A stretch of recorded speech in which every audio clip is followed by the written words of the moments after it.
Capage TV. Capage TV.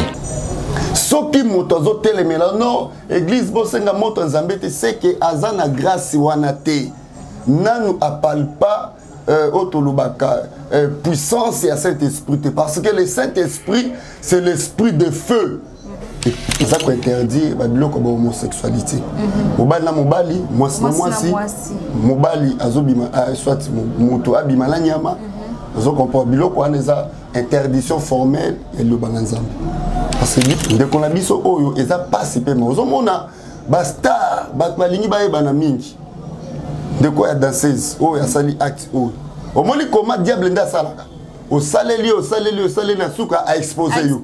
Mam bariva génie.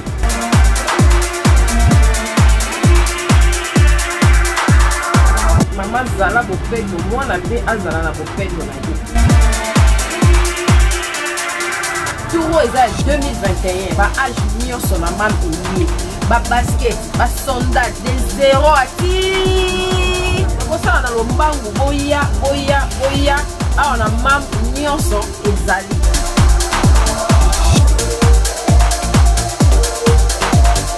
Maman bomisa bana po ya ngonde bokasi ya baparents mam eyelilo nyonso.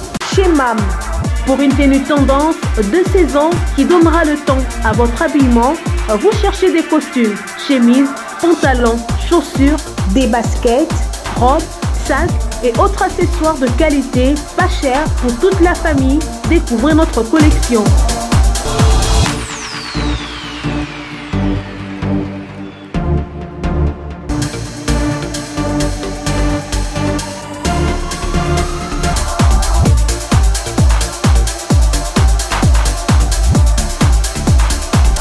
Notre adresse, avenue Kassavoubou, à Rekwado dans la commune de Ngaliema. Pour tout contact, appelez-nous au +243 81 07 58 832. +243 99 99 25 124.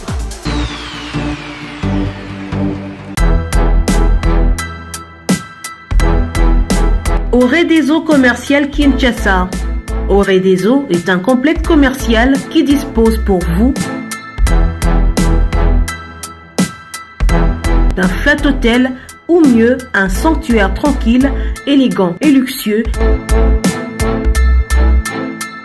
avec des chambres haut de gamme tout équipées où vous pouvez vous offrir un séjour confortable et relaxant.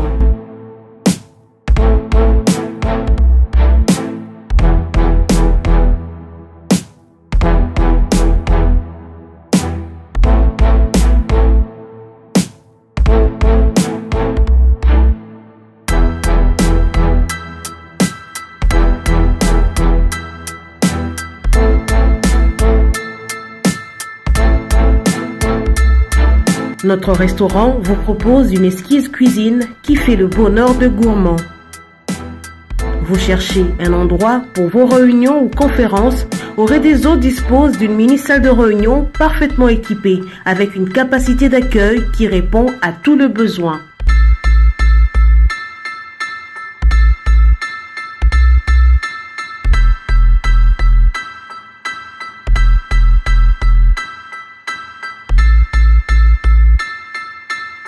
Oré des eaux commerciales Kinshasa, c'est aussi une boutique de vêtements sur mesure au prix du prêt-à-porter pour une élégance sans compromis.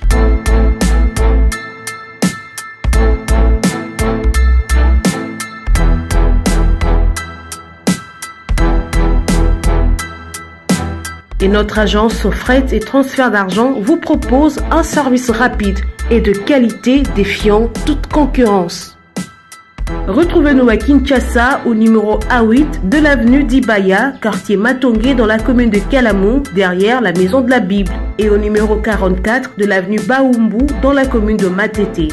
En Angola, martyr de Kifuangondo vers l'aéroport international de l'Angola. Et puis en France, 29 rue de Paris, 94 190 Villeneuve-Saint-Georges. Oré des eaux commerciales Kinshasa, au service de tous. Shalom, shalom, shalom. Naba nanza menyon so bazili bafuya konda biso na Kapashi télévision en tout cas. Boye malam na bino nyonso ba abonné na biso, bino pe bo s'abonner, te bo s'abonner, bo continuer ko aimer, ko commenter, pe ko partager ba vidéo na biso en tout cas. Ezo ça biso bien, ezo avec ça que boza na pona ko pousser biso to kende de l'avant bino nyonso bozo bela boza ba problème nzambe aza le seul o apé sa solution. Pe apé sa kimia na mitema naza na évangéliste Michel Kuchu Mosali na Nzambe. De retour sur ce plateau, Papa Michel Kuchu, Mbote Nayo, Boye Malam na capacité. Mbote Maman Martinez, moi na Nzambe, na Pamboli Peba na Nzambe nyonso ba Rolanda biso partout dans le monde.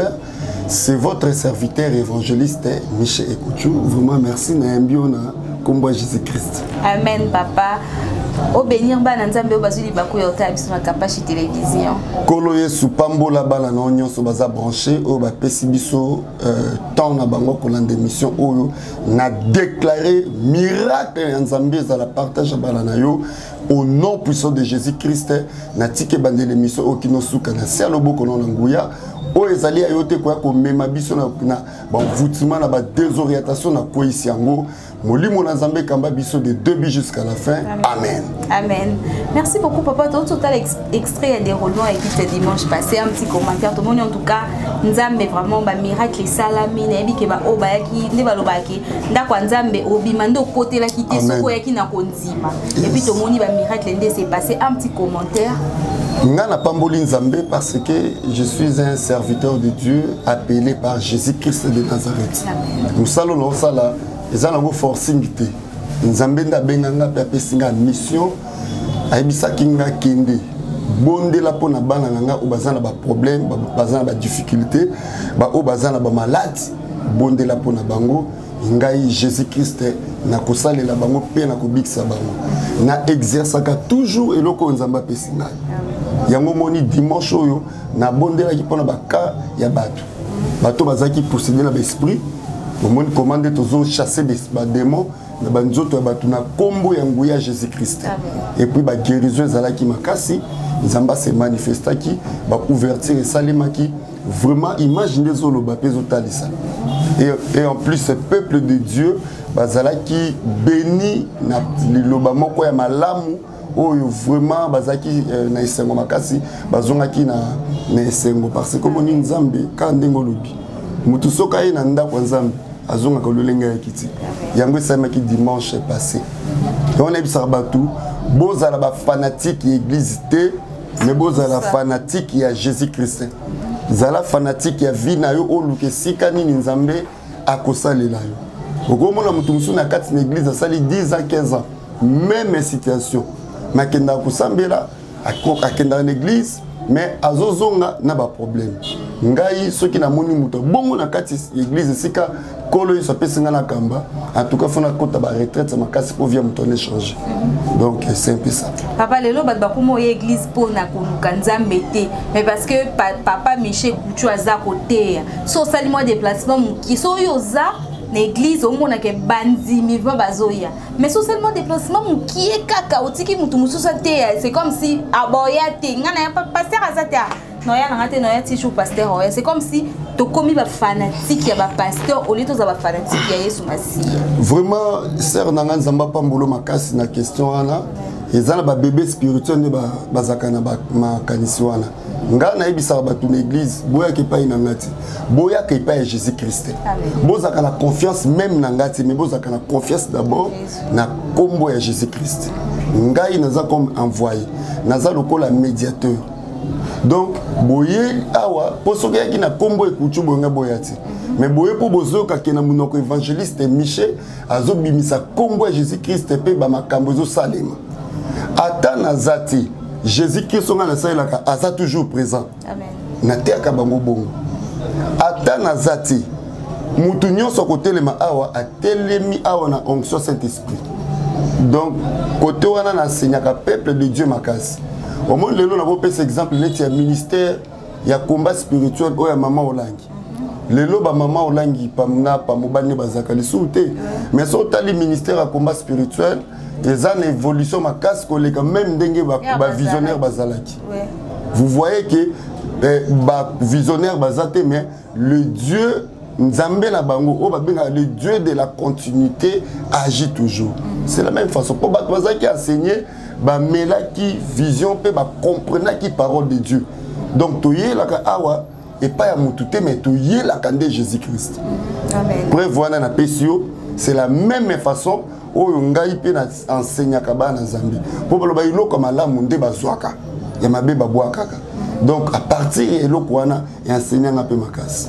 Yo ba tout ceux qui baillé ata ba moni ngana zate ba moni berger si ba moni évangéliste Edi.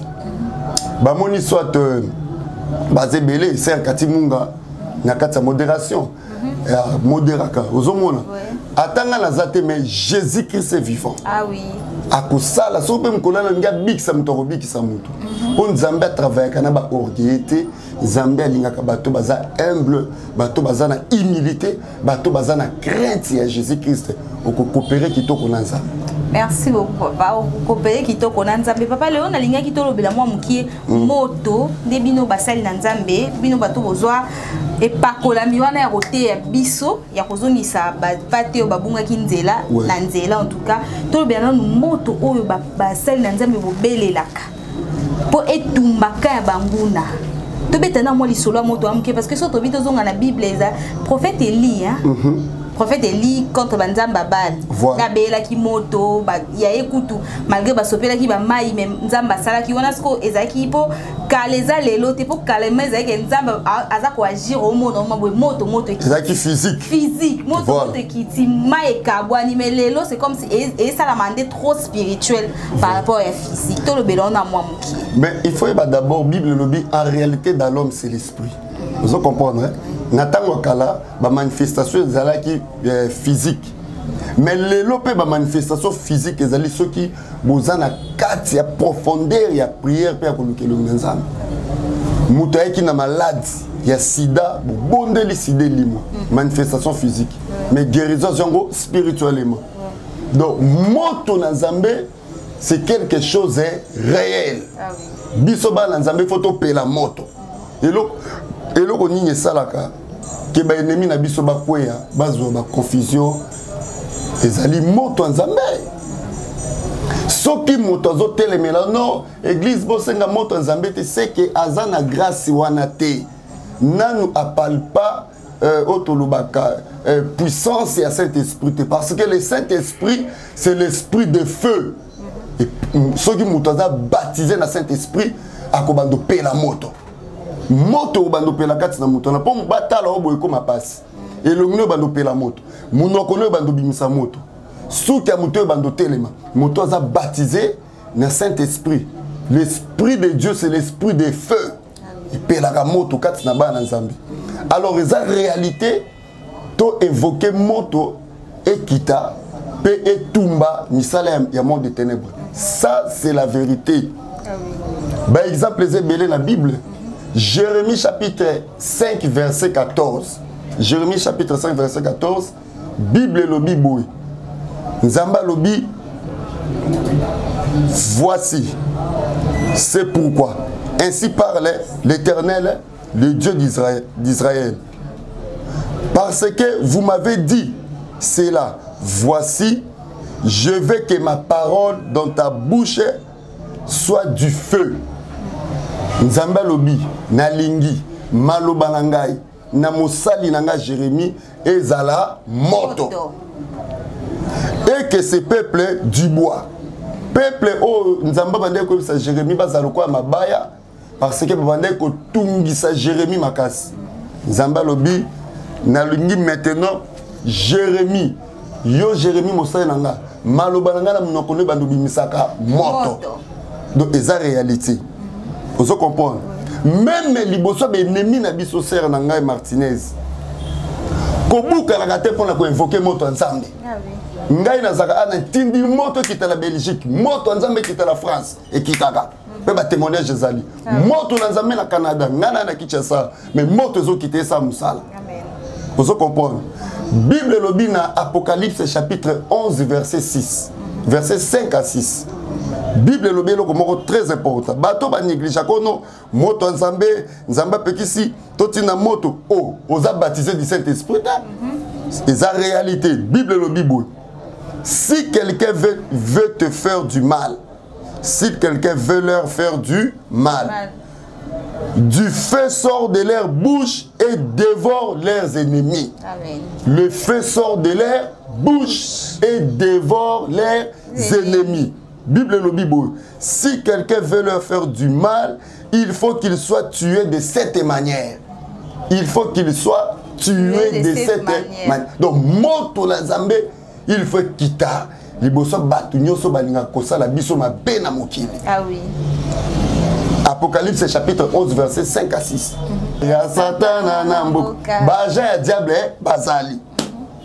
Donc, baja diable baza na mission ya ko combattre Martinez, ya combattre Évangéliste Michel, ya combattre Saint Akapache, ya combattre notre frère bien-aimé na sima caméra.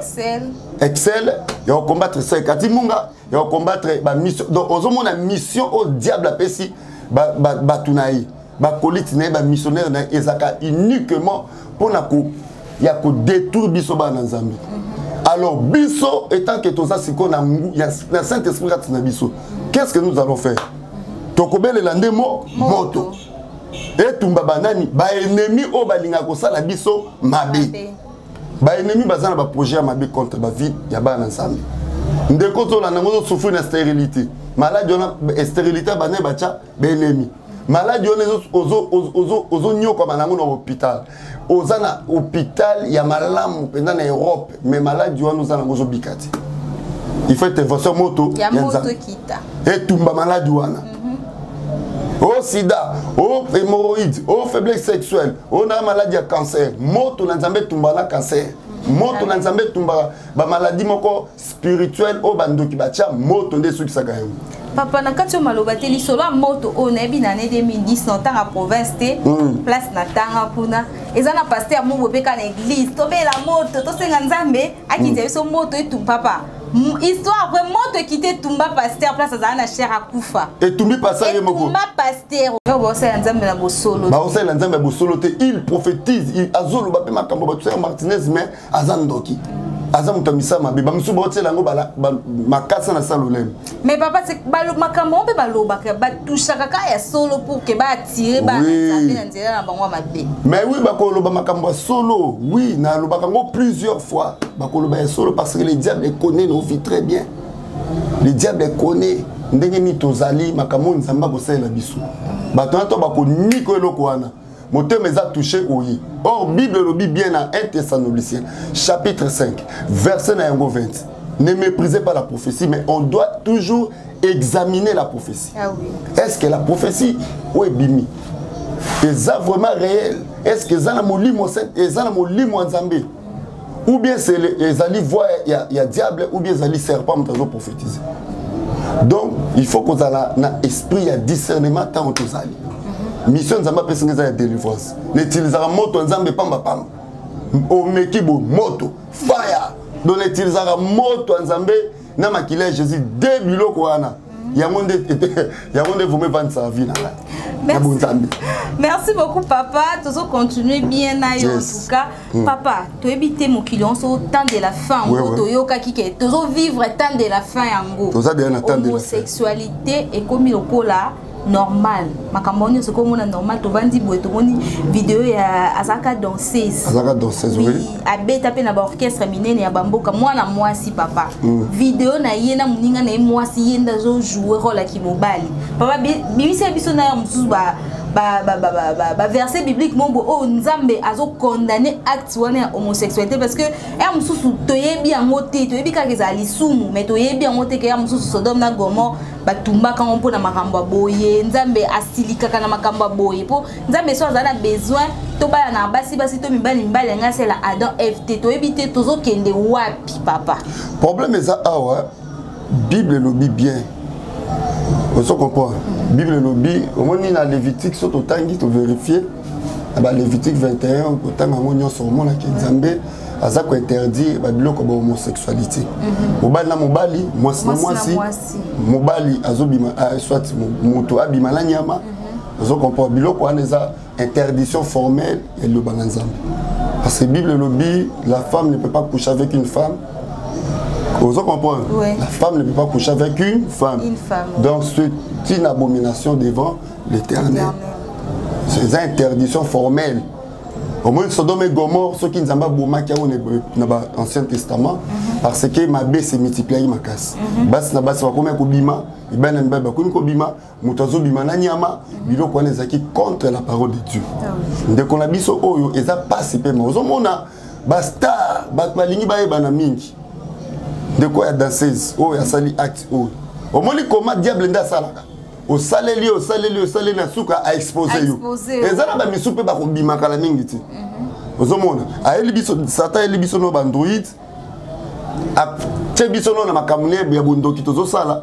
Pe kaka na kati makamona bondoki sentiment nzoto wana li. Memi o sebo bo se filmer. Après suka nango erreur sata kaka anda ko exciter yo au public yango. Poto ye ba makambo to ye bakate o bino bo salaka. Ah oui.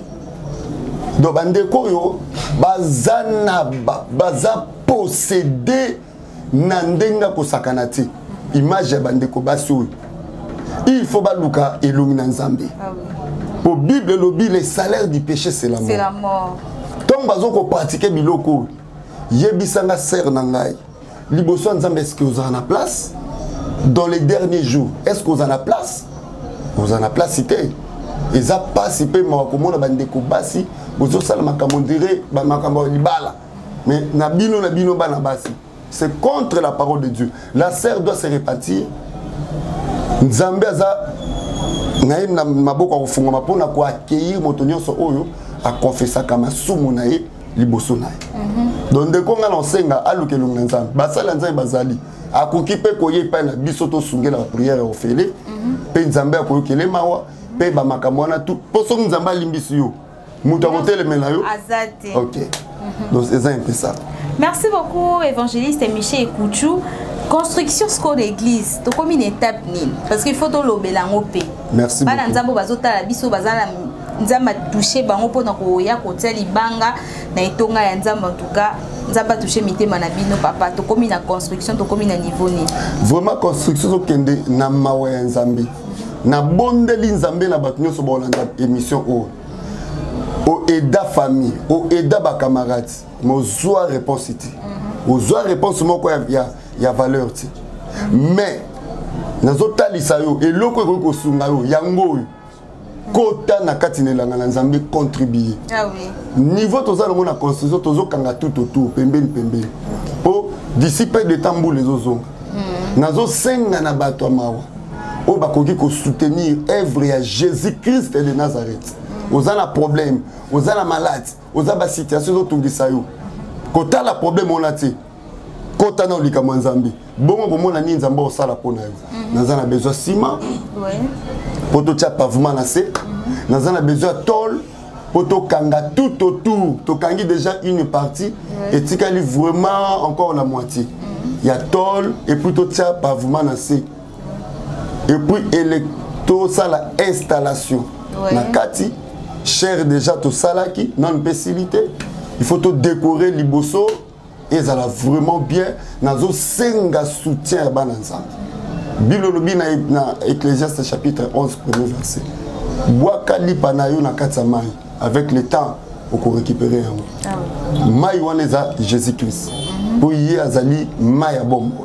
Ce que Dieu loko PC pa inaye na sima mukolo. Akoki ko zongi solo soit guérison malade. Et ça, comment on appelle ça témoignage pour tout ça ici quoi a benga kinga zana isika kovanda ti na Belgique abi na tali na nous place na zati na contribuer mais na sengi na nzambe na yo akoki sa posa na ngape alongo na nga isika tozali. Ah oui. Je crois que asunga kan œuvre nzambe il est kana pas même 10 jours nzamba pesi place nda kwa kovanda lelo akoma kobenga nga akoma kopambola nzambe pona nini apesaki. Ouais. Pesa nzambe ndeko na ngai to sisa musala wana na koloba kotika koloba makambo soki na sisi koto so construction si po pas ko pesa akomona pe miracle nzambe na nga osala pona. Amen. Donc ça bongo serment. Merci papa, rappelez biso adresse église parce que les appels na mususu ba on a besoin ba ya bango mo ba mona des constructions ezoleka po biso to ko lo ba pe sima mais ezala mutu musu po ndima zo pe charge à nyonso la installation asombi pe lopango wana alongoli bino na place au foot en tout cas etonga na nzambe ezala lopango nga na sombi ya bino mikanda yango biso ya mso to senga 1 nzambe azala mutu moko abongisi po pesa biso 15. Donc rappelez biso adresse et église place ekomi lelo na Kamunganga avenue numéro pour que bato pe bana besoin baya sur place l'église baya. Vraiment nzamba pambola yo nayebi ke bato bazé belé balandaranga petit à petit progressivement et belé ba okota contact na évangéliste Michel. Biso toza na Kinshasa, toza na commune ya Ngaliema na quartier Kamunganga na Ozone. Arrêt Kamunganga avenue Diantela numéro 14. Arrêt Kamunganga avenue Diantela numéro 14. Au monde panneau de Jésus on est à Munene. Bato tie ba kombo église ba programme nyoso. Izawana ndeko na ngai. Na yebisa ki nzambi. Esika ko futela esuka yango wana. Ah oui. Kanga date ya lelo. Pe bo enregistrer émission au place ya suka ya ko futela. Na œuvre évangélisation ya Jésus-Christ yango wana. Donc tout ça on a bien aimé. Yom tout ça a besoin de contribuer ou soit tu quitter sur le terrain. Il y a comment d'ailleurs bah comment on a image. Oui. Comment tous sambela côté musu polele. Ma belé na kati. Non pour toute installation té. Nazan a besoin de drum. Ba instrument église. Surtout drum nazan a besoin de makas. Tous sambela au monde que évangile ça obeta mbunda. Je crois que biso to ça ka eloko wana pona gloire à Jésus-Christ. Vraiment nzamelanga nabi ke ba o ba lande mission o Saint-Esprit ko toucher moko pesi masusu ba ko réagir. Merci beaucoup papa. Bato baza malade, baza ba problème, ba onyo smité donc baza ba problème les autres ils mité ma bango so ko ça la prière pour na bango nyonso ba na capacité télévision pour que to chité. Gloire au Seigneur. Na osenga pe d'abord bango so ba pe baza na sima prière o so pe ba ko kota contact nanga na bonde la pona kana bango. La Bible dit dans Matthieu 10 nzamba pe si biso ofele to pe sape ya ofele. Ndeko zo landangoza na problème na malade. Zo ka bien te ka opération, mikande kangama, mbongwe kangama, chômage, freinage, ba problème. Olala raté na butu, ozo sentir ba présence ya mibali ya butu. Olala ozo mona neti, ozo coucher na moi, ozo coucher na mobali ndeko na ngai. Nazo taliso que Jésus Christ est capable ya kosalela yo, fuka mesike zalio, nazo bondela nzambe. Seigneur Jésus-Christ, le Dieu des miracles, le Dieu puissant, Nzambe oyatika tombeau vide pe ozana bomo. Na recommandé maman, papa, frère nangai, sœur nangai, na saloboko nanguya. Oye azo simbe sikazo ka passe. Zambe na déclaré pe na libéré onction, il y a guérison miracle. Au nom de Jésus-Christ de Nazareth. Moto na Zambe ekita. Et sika nyonso malade ezana nzoto na yo. Oza na malade ya motema. Oza maladie ya estomac, oza na problème à myome, vibrome, oza na cas opération, mise zo tungisa yo, mukongo passe, makoloko vimba, oza na problème à rhumatisme, puissance nyonso malade ya monde de ténèbres oba tienne nzoto na yo, o meli kisi ya malade wana guérison zati, mais na sengi moto na Nzambe, et quitte sike zali yo, pe moto na Nzambe. Et ziki sa malade on a guérison contre la vie. Merci Père de gloire, le Dieu des miracles. Na déclaré ouverture na vie na yo. Ba démarche zo sala, ya ba dossier na yo. Nyonso kangama ke fungwama. Na déclaré musale fungwama. Na déclaré makambo kangama ke malamu ya yo e fungwama na kombo Jésus-Christ. Zambe na sengi miracle contre na couple o. Boyokani ezonga entre moi sina mobile.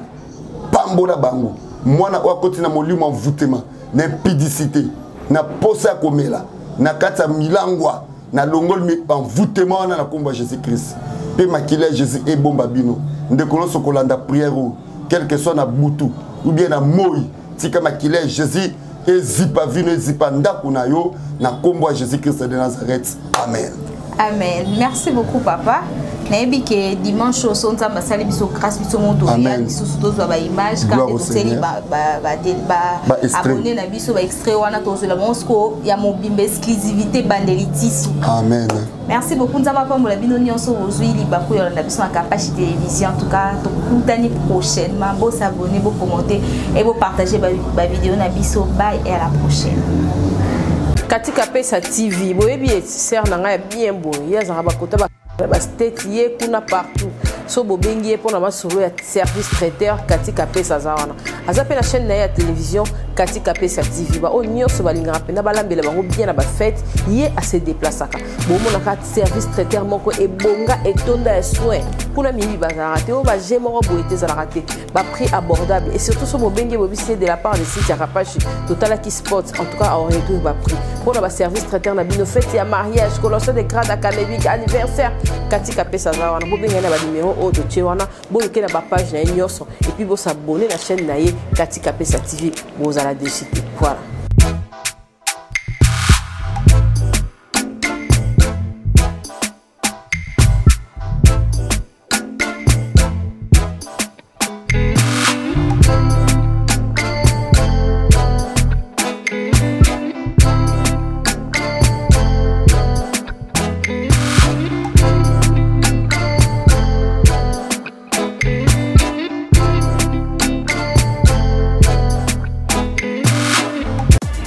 Arrivage lié.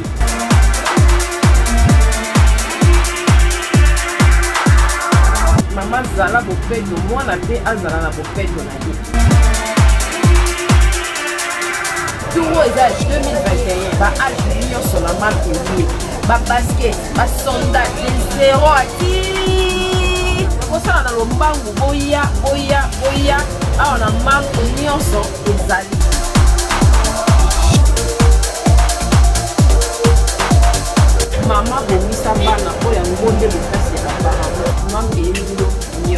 Chez MAM, pour une tenue tendance de saison qui donnera le ton à votre habillement, vous cherchez des costumes, chemises, pantalons, chaussures, des baskets, robes, sacs et autres accessoires de qualité, pas cher pour toute la famille. Découvrez notre collection.